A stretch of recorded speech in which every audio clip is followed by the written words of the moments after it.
A lot of police, but not many voters.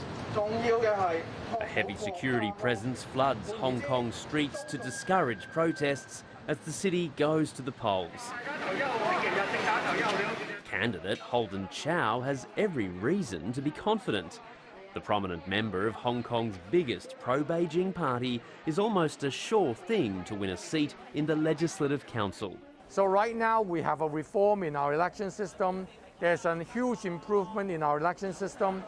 What Chow calls an improvement involves the disqualification of many pro-democracy candidates who would normally be his rivals. The opposition, they stirred up a lot of conflict and they would paralyze the functions of the government. So we can't make things happen. So I think going forward we are facing a brighter future. Hong Kong's last poll saw the pro-democracy opposition win all but one seat, as anger raged after months of protests against the government. In response, China's leader Xi Jinping imposed a new security law that has seen dozens of pro-democracy figures jailed or prosecuted for political crimes. A new vetting committee of Beijing loyalists now approve or reject every candidate, and those deemed insufficiently loyal are barred from running.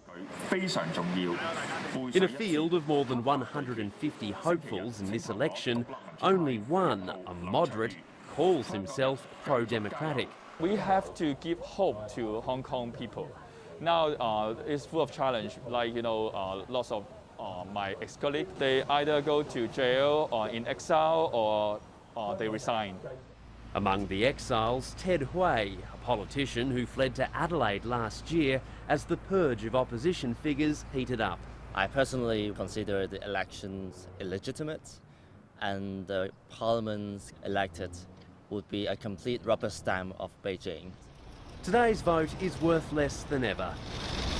If the rules barring opposition figures weren't enough, China's government has rigged Hong Kong's system so voters only elect less than a quarter of the seats.